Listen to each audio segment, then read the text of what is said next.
In the north region of Cameroon, where deforestation is wreaking havoc, from prolonged dryness resulting to soil degradation to dry rivers, the large farming population is barely surviving. But amidst all of this is a community project known as Root of Hope Revive Lagdo. The project seeks to plant 500 water-friendly and economic beneficial trees in Bame community, amongst other activities to empower community members. On today's episode on Realance Radio, we shall listen to the project initiator, Munang Othniel Bungo, share the insights about this project. It's a pleasure to have you on this session, Othniel. Thank you for accepting to talk to us. Thank you very much, Boris. It's a pleasure to be here live with you. And I'm actually privileged to have this opportunity to share my insights about our project that was carried out at Bame Lagdo. And yeah, and climate and environmental space as a whole. So it's a privilege for me to be here. Right. I know you as an environmentalist, and in fact, you have a lot of activities when it comes to environmental issues. Can you share with us these projects? What is the spirit behind these projects? Okay. Thank you again for that opportunity. So before I even fast forward, before I go forward, I would just like to say I'm Munang Othniel, an environmentalist by profession, and the African Climate Fellow, and also the Lake Chad Basin Fellowship Program, and from Cameroon. And I've been privileged to work on degraded lands for the past years in restoring degraded lands, and also various aspects of environmental challenges, environmental solutions in Cameroon, and also environmental policy sector for youth policy sector in Cameroon. And over the past years, I've had over 7 years of working experience in the civil society space, where I've been able to work with indigenous communities which are made up of grazers and farmers. And most of the times, one major problem is always the scarcity of water, and also the inability to manage the resources coherently and in one accord. So this actually drives a lot of thinking and made me to start thinking, what can I do in the northern region, which is part of the Sahel. And from there, this area is closer to the desert area. And we know of the Lake Chad, and Lake Chad Basin is one of the second major carbon sink in Africa, compared to the Congo Basin. And this fellowship, which is the Lake Chad Basin Climate Justice Fellowship, is a 2 years program which bring youth from Cameroon, youth from Nigeria, youth from Niger, youth from Chad to be able to understand the environmental challenges, the perspective of the environmental challenges in this basin area, and also to understand what can actually be done, how the community is going through these challenges, and to be able to tell the stories, the environmental impact stories from these northern parts of the continent, not just the way that everybody tells it, but actually representing the voice of the community and letting the community tell its story the way it is, like without any filtration. So this has been our work, our focus for the past 1.5 years. It's a 2 years fellowship. So I've been going through a lot of coursework, a lot of research in this area along the Lake Chad Basin. And this is almost the last stage of the project, of the study program, where we had to do community projects. And I took it to the north, because if we're talking about Lake Chad Basin, we should be talking about the Sahel and looking at the environmental challenges that they face there. it actually motivated me to bring out this project, which is restoring degraded lands in the Lake Chad Basin, specifically in Bame community in Gong, where we restored lands for water security and also for improve enhanced livelihood in this area. You know, most of the times we as environmentalists, we just do projects without actually considering the livelihood aspect. So this project looked at what can we do to get money. Do we just talk about restoration as planting trees or increasing water? What happens to the layman? How does a layman survive and income from the work they do as far as restoration is concerned? That is why we brought Roots of Hope, Revive Lagdo project in this community. So that is just a brief about this community-led project where everything was centered about the community, planting 500 economic water-friendly trees and distributing some in this community. So that is all, and also educating them on how they can resolve conflict between the farmers and the grazers in this community. And also we had a very amazing aspect of our project, which was a free haircut, which came in to spice everything and make everybody look so good. Because what we talk about the neem, we talk about moringa, we talk about boabua, we talk about acacia. These are plants that have a lot of economic and beauty product value. And so we had to bring in all of that. So that is literally just the brief about this project and where it rooted from. Thank you. Wow, thank you so much for laying that foundation. You have been so detailed about the project and the various activities. I want to find out how is climate change affecting Bame Lagdo community and the community you're touching for this project? How are they affected by climate change? Okay, that is a powerful question, Boris. So climate change, if you go to this community, like we were there the other week, we saw the realities. You see, this is already June, but literally the place is still very dry. The community has dry soils, like rain falls once in a week, and it's not actually heavy rain, just shallow rain. So this is just one of the indicators, one of the challenges that the community is facing. Farming seasons have been altered. You know, by now, most of them said by now they were supposed to be having maybe weeding, but now they are still even ready to be planting. And another point is the conflict between the grazers and the farmers in this community. Because of limited rain, there's limited food resources, and the cattle railers need to feed their cattle, and the farmers need to protect their crops. So when there is actually a scarcity, the cattle tend to eat what the farmers are trying to survive from. And from this, there's been a lot of conflict. There's been a lot of heat wave increase in this community. And also, this community is part of the greater fishing community. And fishing has been affected, which is a main source of livelihood for some people in this community. Thank you. Wow, thank you so much. And you have already put a link between degradation, water scarcity, and livelihoods. Now, why should people outside this community care about what is happening in this place called Bame Lagdo? You know, when people are watching, they are listening. Why should they care about this?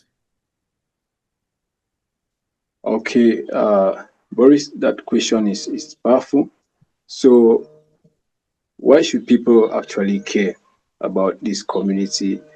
You know, if we talk about climate change and we don't really make people understand that this is a major challenge that affects everybody, we at times we might tend to feel like when they talk about Bame, when they talk about Lake Chad, those who are in the southern part of Cameroon, those who are in the far extreme ends of the basin, they are not affected.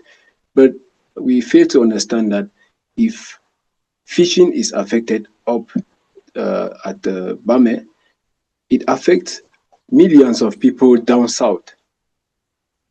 And if we have water scarcity, which Lake Chad is one of the main source of water, if we have water scarcity up there, if the water completely dry off, it means most of the people in the other regions will be affected. Not like most, all the people in the other regions will be affected. Fishing, agriculture, livelihood, water for consumption and for home use, it will affect everybody that actually lives down south. And you see when you look at the landscape from the Lake Chad to the Bame River is a whole long trench, which when not taken care of, it affects everything. And if we don't start taking action, if people don't start taking action to protect Lake Chad Basin in particular, we will tend to have a lot of challenges in the near future. We will tend to have a lot of challenges when it comes to agriculture, when it comes to fishing, when it comes to livelihood for millions of people in this place. This is a home for so many refugees, a home for so many indigenous people.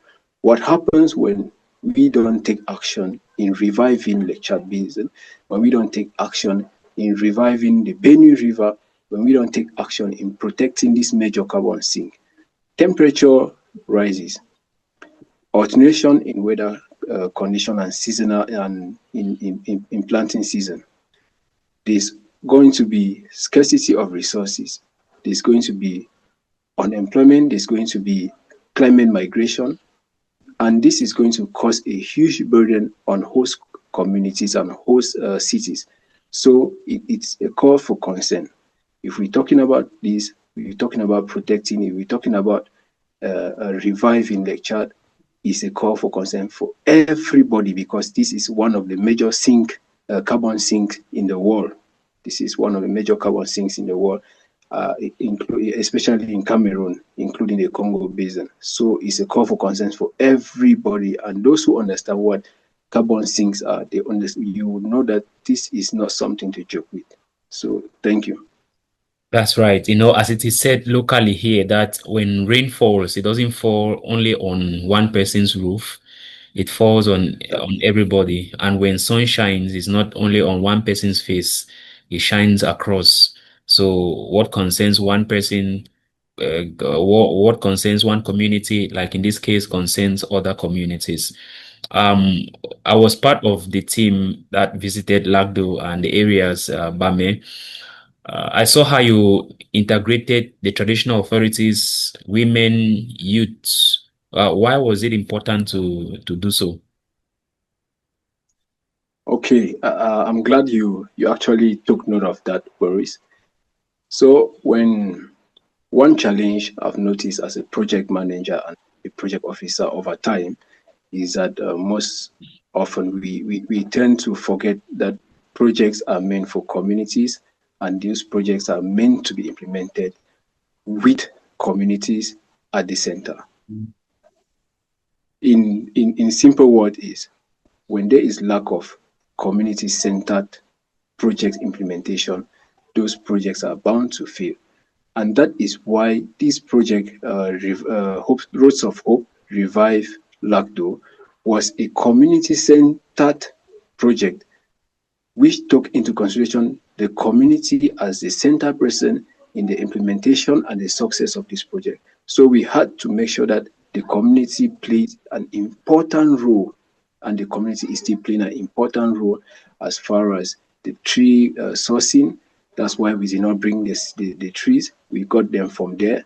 And you also went to the nursery. You saw how powerful the community can be, the youth can be, the elderly people can be when it comes to that. We sourced them there and we distributed the trees there, and those were trees that they know, they understand the area. Because one thing is, this community, they understand their community better than you and I. We were there as strangers. We could just go meet the local, the chief and the Lamido, and we talk to them and we say, hey, we want to plant this number of trees. And they say, okay, give us something and we go and plant those things. But that was not what happened. We made sure that the Lamido, the chief, understood everything, and and he was actually in accord with the project, and he saw that his community was in front of the project and not behind the project, or not just for image purposes, but for the impact. So this project was community centered, and it had to involve the voices of everybody, the women, the youth, and the men in this community, for the success and for the immediate, the midterm, and the long-term success and impact of this project. So thank you. That's right. So I'm happy about the aspect of community taking the center stage, not behind or not just for picture purposes. Was there a moment that really caught your attention, that touched you as the initiator when when you're in the field implementing this project? What was that particular moment, if you have, that you could share with us? Yeah, Boris, you could notice that when we got to the field, immediately we got to the field, a lot of things changed from the initial, and it just taught me a lesson. What I planned with the team when we got there, it was not exactly what was on ground. We needed to automatically rewrite the algorithm without changing the focus, without changing the aim, without changing the goal, without changing the outcome. But we needed to rewrite the algorithm. So this alone taught me a lesson that when we are developing projects, when Othniel, is developing project, if I don't actually have the reality of those people on ground, there are bound to be a lot of setbacks. And when we also got there, and I discovered that their leader understood the project.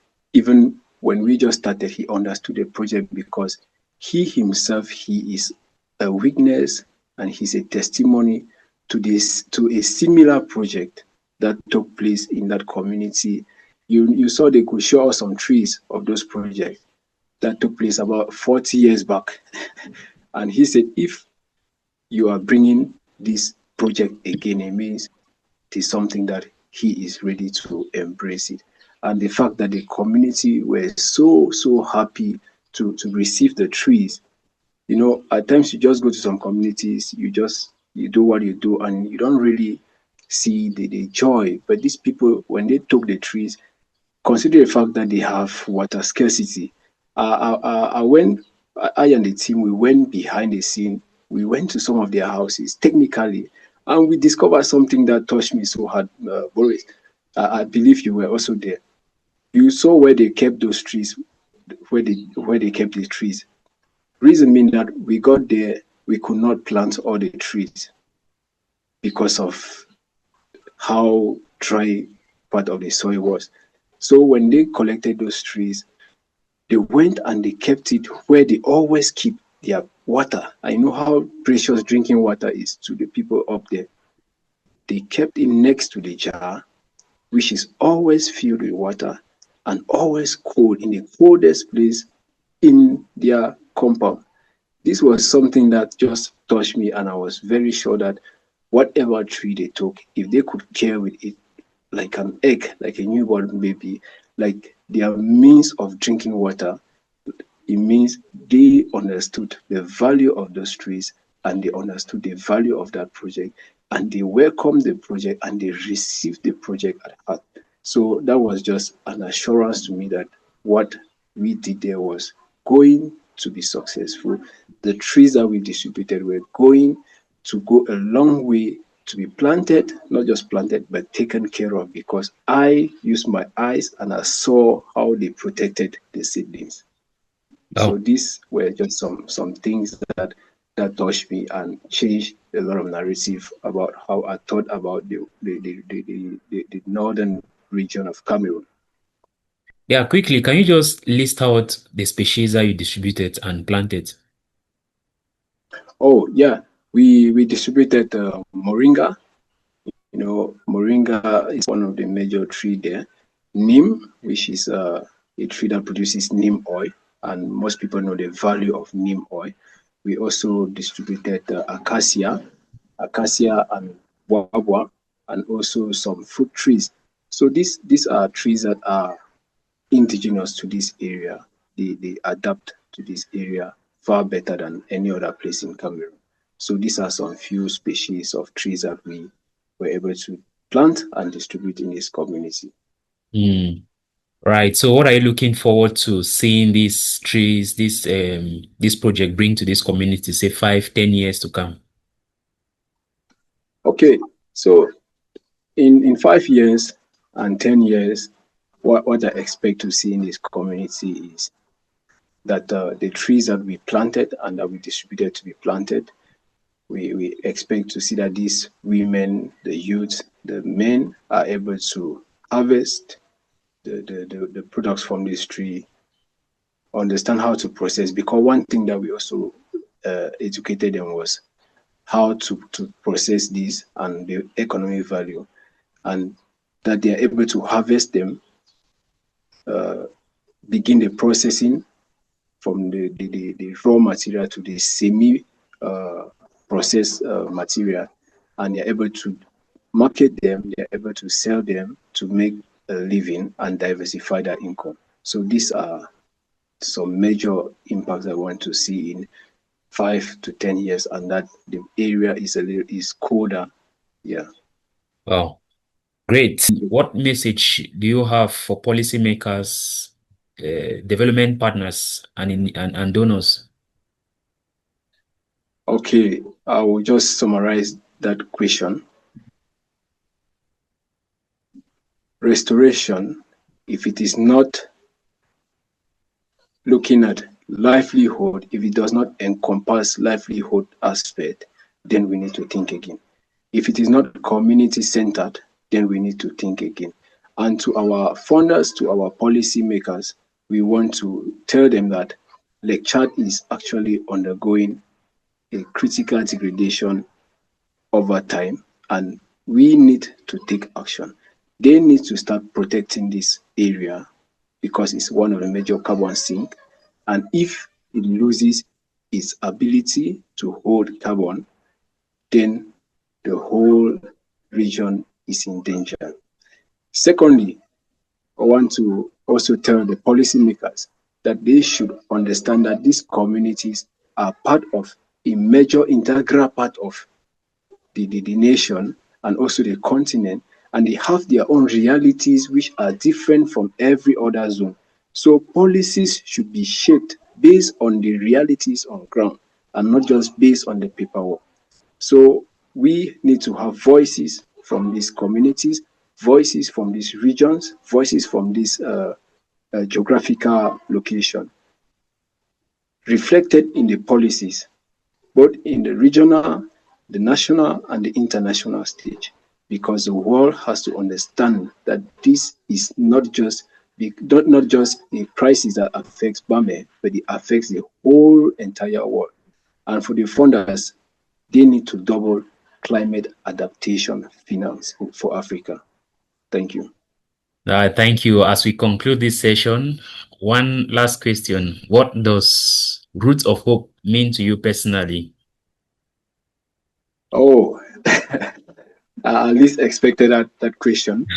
You know, when I was thinking about what actually is this project all about, how can I put the short form of this name, of this project, Roots of Hope? It was just a project that it is a name that represents a greater portion of a bigger, bigger plan or bigger project in the future. We're talking about Afri 100. We're talking about the Green Belt. We're talking about all of that. Root of hope is one of the key thing. Hope. If you don't have hope, nothing actually will work perfectly. But with hope, we know that Lagdo will be revived. Not just Lagdo, the Lake Chad Basin and other parts of the African Green Belt will be revived. And also part of the Afri 100 will be achieved. And this is going to contribute to the global temperature, the global warming, the global environmental situation. So Road of Hope is just capturing what we have as aim, as goal to achieve in the long run. Thank you. Yeah, thank you so much, Munang Othniel Bungo. It was a pleasure indeed to talk to you about this your initiative, Roots of Hope Revive Lagdo. And you share with us deep insight about the project, 500 plus economically and water-friendly trees and other social aspects that you brought into this project. I say thank you for coming, and also I wish you good luck as you carry on this initiative. Thank you very much, Mr. Boris, and thank you for having me on stage. And we look forward to sharing more with your audience. We look forward to sharing more with the world. Okay, superb. All right, to you, our viewers and listener, we say thank you so much for tuning in and for staying glued for these episodes on Real Alliance Radio. We shall continue to bring you interesting conversation from voices of those who are living the environmental and humanitarian situations in their various communities. Today, we had the opportunity to feature a resource person from Cameroon, Munang Othniel Bungo, who is the initiator and implementer of the project Root of Hope Revive Lagdo. My name is Boris Carlo Batata. I remain your host. Until we meet again, you stay connected for more episodes on the show. Bye. Okay, thank you very much.